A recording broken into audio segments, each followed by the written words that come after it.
I have a kitten at my elbow. Here you Aw. Do do do do. It's Tooltip Tuesday with little foxes. Boop boop.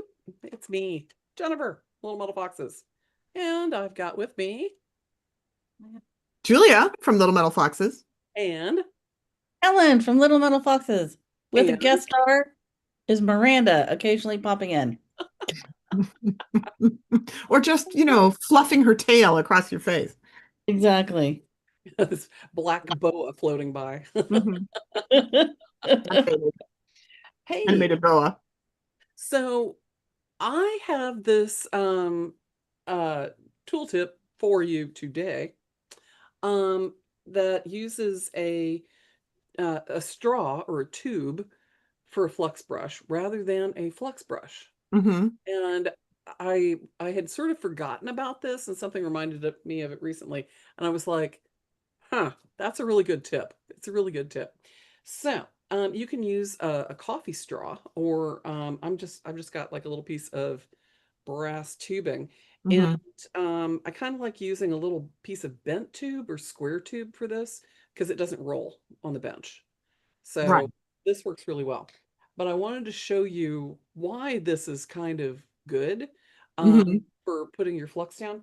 And it's using obviously liquid flux, not paste flux. But I also have another flux brush to show you guys today. It's a fiberglass I flux. know you love these, and I had gotten some, and I have the worst time with them. I don't know what my problem is that I like can't seem to make them work. Okay, well I let's have a package, and I tried using them, and I, yeah. So maybe you can sort that out for me. yeah, let's see what I can do here. All right, let me get my little camera set up and point in this direction. And all right, I'll show you all about it. Here we go. Okay. Uh-huh. Nice. There we go. Okay. All righty. Let me get that in focus. There we go. All right. Who's co-captain here? Julia? There we go. Uh, Yeah. yes, Hold hold on. on. All right. Let me do So, this. so I've got a bezel thing that I'm gonna do this with, but let me show you first, the couple of this is the fiberglass brush, right? And it looks like just a plastic stick, but it's got fiberglass on the inside, Yeah, right? you need to pull your focus, get your focus a bit better. There we go. There we go. You see it's got a little fiberglass on the inside. The other end I've been using, and so it's kind of worn down a little bit. Hmm. But what you do with these guys is, let me zoom back out here. I'm assuming that that operates by capillary action. Well, it works like a brush, you know. So Yeah. what you do, because it's got like fiberglass bristles instead of like natural bristles. Um, Mm-hmm. and come on. Because I have not heard of these before. Oh yeah. Does Rio still carry them? You should check, Helen, because that's right. I'm pretty sure that's where I got them. Let me see. While you're doing that, I'm going to grab mine, and then maybe I can have a stock number for you. Yeah. So what you have to do when you first get these is you want to burn off the little plastic coating on the end. And so you can just kind of burn that Ah. kind of burn that back a little bit. Yeah, we can't see it because it's so blown out from the. There we go. You lifted it up, and you can see it better. So you kind of burn that back just a little bit. It burns it off the fiberglass. There you go. All I see is the scratch brush Yeah. Yeah. Yeah. on So the the. stock number is 115146. Here, I'm gonna rinse that with some water. So I Yeah, rinsed that's out my not what they're. I just searched for fiberglass and yeah. that's It's the the. Flux Brush Burn Away pack of 6. Yeah.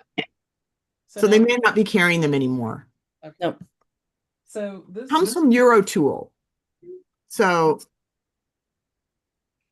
maybe look at Eurotool because it's, Rio would have been the distributor.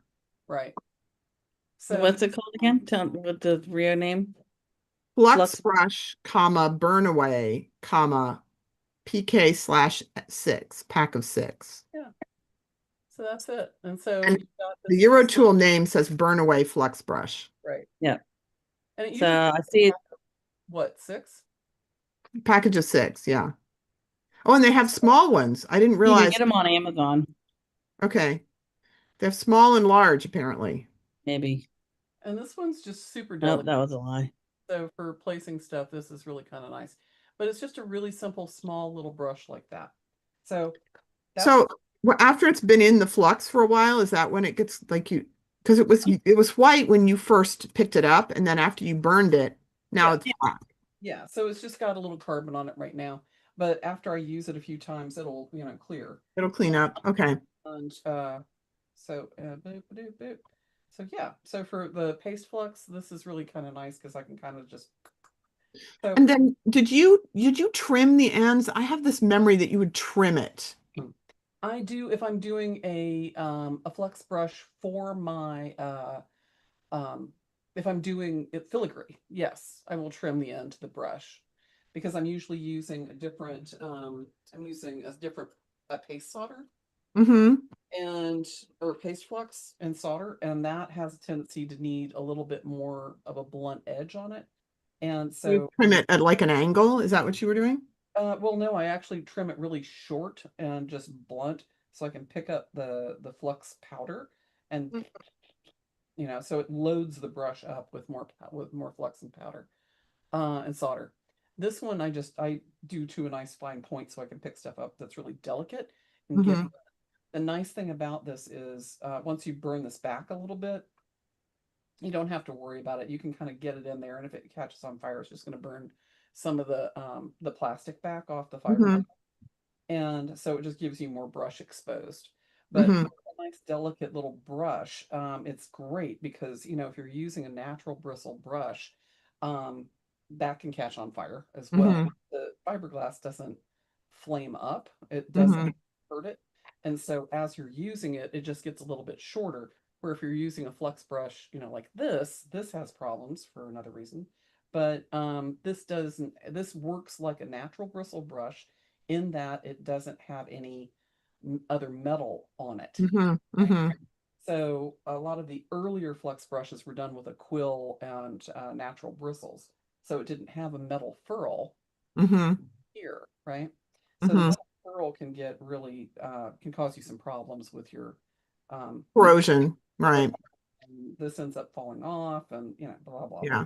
Yeah. But the plastic ones can be problematic because anytime you're using flux on the surface, the plastic ones can burn. So if you're working hot, you've got like plastic. Right. And then you got plastic stuck to your, yeah. So I do always tell people you need to use a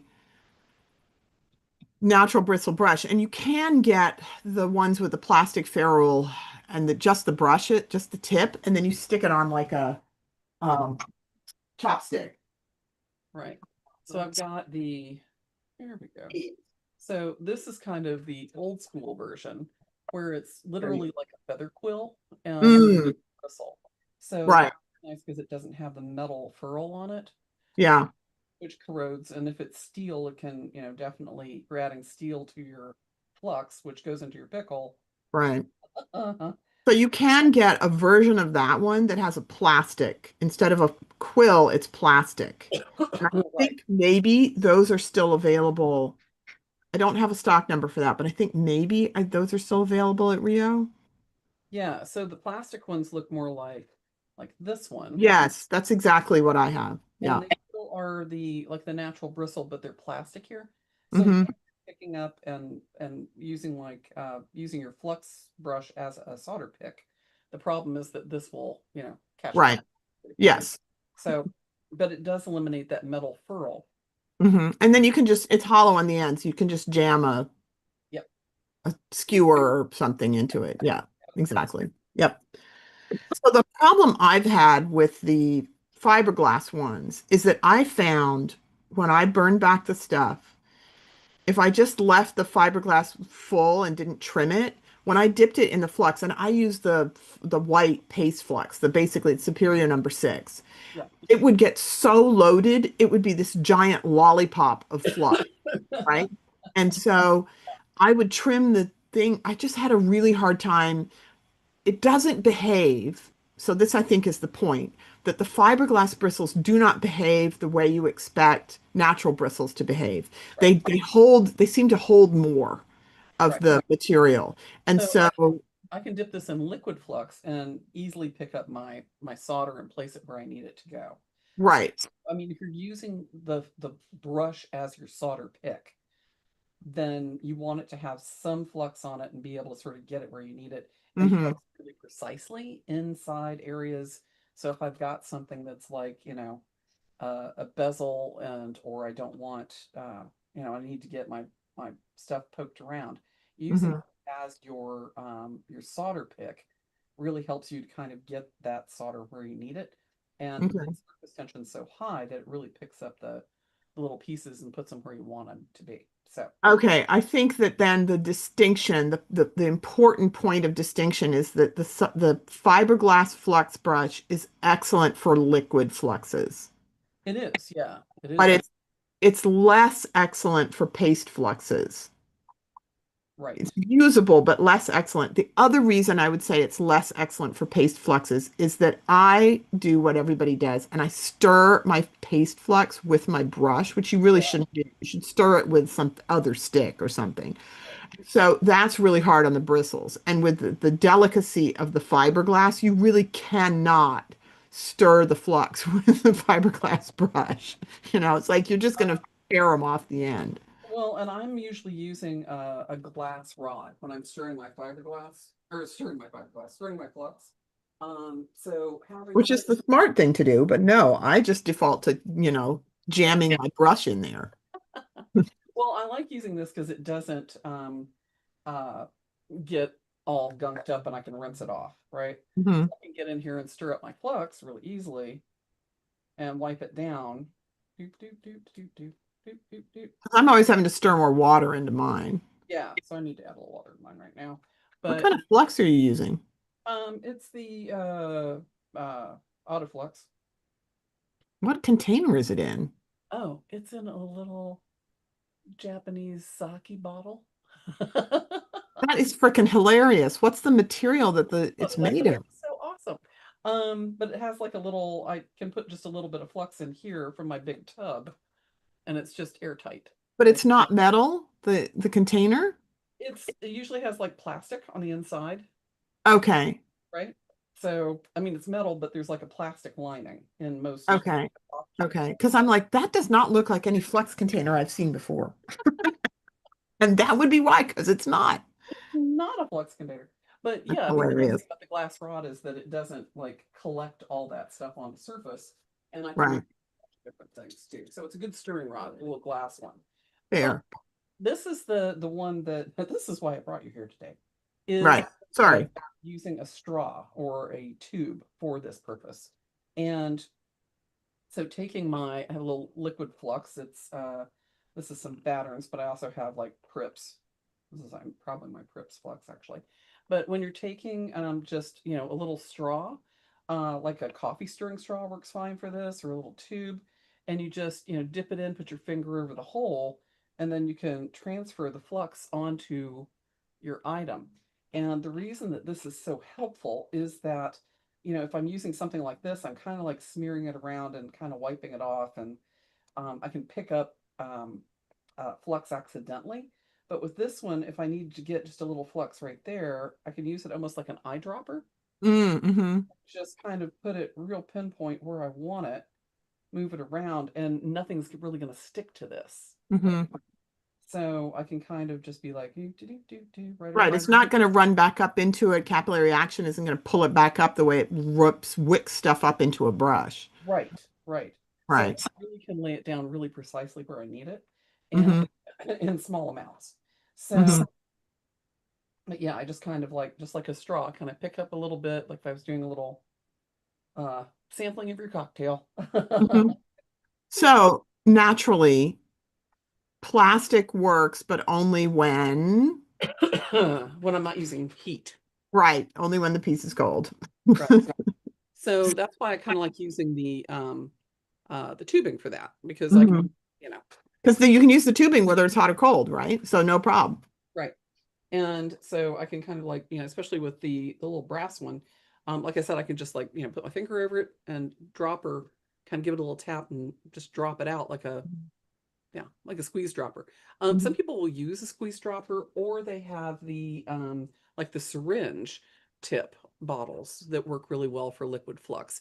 And that Syringe- sort of, Oh, yes, the different size syringe tips, and you squeeze and run yeah. yeah, so it has the like the little squeeze bottles with the syringe tip on them Hmm. with flux in it, liquid flux in it, work really well, and very similarly to, the tube idea, because the steel tube on those syringes, you can put it on a Hmm. hot surface and that's not going to hurt the bottle, and you can get, again, a really thin amount of liquid flux right where you need it. So yeah, so using straws and tubing for applying your flux can be a really great solution for that. This What's is the that? packaging, Oh yeah, for the right? fiberglass brush. For the burn away, because it's the burn away flux brush, and it appears that there are two sizes, and that this one is the large size. Okay. And that there's then maybe that's what I need, is to see about getting the smaller size. How big are those? These are uh probably 7.5 inches long, and the diameter, let's see how big the diameter is. I don't know how they define small, but let's see. The diameter is like 1/8 of an inch, right? Yeah, mine's a little under 2.5 millimeters. This one's closer to, that may be the part of my problem too, then. This one looks like it's closer to like 3.5. I got the wrong glasses on, but um Yeah, that's significantly larger than the one I've got. right, right. Which, this is part of why we do this, is so that we can compare these things. Right. Um, Boop, boop. oh my. Yeah, this is like 3.23 Yeah, oh, that millimeters. is chunkier than this one. Yeah. Right. So, But you can see on this one, like I've cut away the end, and I don't know if you can see, I've cut away. I mean, like this part's super flexible. It's super soft and flexible. right. Uh, and I don't have it very long, but I've cut away most of it to try to, basically I was trying to mimic something that was smaller and would pick up less stuff. But like I Right. said, I'm a paste flux girl, and so I think, you know, your mileage may vary, right? You got to figure out what works for you. Absolutely. Yeah. I And use these a lot. These are the ones you have, yeah, the plastic one. Yeah. plastic one, and I've had a package of these, and this is the last one, and I have a package of 6 of these, and most of them are still in the package. So, Yeah. I would also warn anyone who's using, if you're using plastic bristle brushes, no. oh no, no, you must get rid of the plastic bristle brushes, because you don't want to melt that crap onto your piece. That these are relatively inexpensive, and they have natural bristles is Right. the key, right? When they're So, plastic bristles, you usually see them, and it's generally for, and we've talked about this before, the difference between soldering and brazing. A lot of times, people that are doing like tin solder are oh using yeah, okay. kind of flux, and so they've got those they're like little metal brushes with plastic bristles. Hmm. So they're, really, really cheap throwaway, Right. little brushes, but they're so massive. Like, They're like the brush that's in rubber cement, right? yes, yes, And not so even it's that like, elegant. Those seem elegant comparatively. So, so yeah. yeah, yeah. So just having, a smaller flux brush and being able to apply it, right where you want it, when you want it there in little amounts, can work a lot better for you. And if I'm applying, the reason too that you would want to use something like a metal tube to use that process is because with the liquid flux, you are usually applying it to a warm surface. Hmm. So you're not True. usually you're not usually applying that cold. So when you put it on, you want it to either spray it on or drop it onto a warm surface, right? Right. Unlike the paste flex, which you really are always, pretty much always putting on a cold Right. surface. Though, you sometimes you need to add more flux, and you sizzle your Yeah. Or you're trying to move your I know so many metalsmiths that'll try and move their solder with their flux brush and then catch it on fire. And I'm like, I mean, that's why you use a natural bristle brush because the worst thing that happens is you get a little carbon on there and it just consumes a little bit of the oxygen and, it will mix with the glassy flux residue and it will come off in the pickle. Right. It will not become a thing which is a Melt permanent, into your piece or melting your solder into your molten plastic brush. none of that will happen. So you want cheap squirrel or sable, like the cheapest possible natural bristle brushes. Not Um, synthetic sable. not synthetic, but natural bristle. And like Yeah. you said, if you can get ones that have a plastic ferrule, that's definitely the way to go. Yeah. Yeah, I So, picked up a pack from Walmart of regular size kind of paintbrushes, but they're natural hair, Hmm. but they're all plastic. Yeah. see, I mean, like Michael's or Yeah. artisan craftsman supply, or, like Yeah. a cheap paintbrush with natural bristles. This is what you're looking for with the plastic ferrule. Oh, yeah. I do like the metal ferrules on mine, but I know that they have a I know that I have to be careful of the metal that's on them because the flux will corrode them. And Right. And what you I don't can't want do, right, you can't do is leave it sitting in your flux, right. right? So anybody who puts their flux brush in their flux and basically just lets it live in there, that's going to be bad because it's going to corrode the Well, and you metal. see what it's done to the paint. Right. And it gets in, yeah. I mean, the flux is acidic, is mildly acidic. And so it's going to eat away at anything that is, yeah. Anyway, Right. enough of that. But that's great. I love the idea of The plastic I love bristles. the idea of the tube. That's freaking brilliant. I love Great. it. Yeah, I love the tube. And I love the idea of bending it a little bit so that little doesn't roll off your bench, right? When you need. And I like using the square ones too because it has a corner, so it's almost like using a Oh, quill pen, yeah, a little right. bit. You can kind of like t twist it a little bit. Yeah, that's a really, and it also doesn't roll. Right. Yeah. See, you're so So smart. and I have I got from those KNS tubes displays that they have at the hardware stores. Sometimes they'll have a mixed bag of tubes that's just like, and you probably can get it from KNS Supply online Mhm. or from Amazon, but there's like a mixed bag, and it's just like a whole bunch of Different sizes, cut right? end, loose, whatever's. It's just a mix grab bag of tubing. And that usually has, large and small and rod and square and rectangle and, so you usually can get a whole bunch of really functional tubing pieces. And I take stuff out of that bag all the time because I need something for um, a tool primarily or a spacer or something, that I'm like, I don't most of the stuff that I have tubing wise is designed for tube setting, right? So So it's a little too big yeah, because it's and big so enough to put a stone in. Yeah, having a mixed bag of whatever that's, really super cheap, brass tubing or copper tubing, love it. really helpful. Yeah. So Brilliant. All right. head out. I gotta run, gotta go to Okay, work. everybody. Have a wonderful rest of your week, and we'll see you next week on Tooltip Tuesday.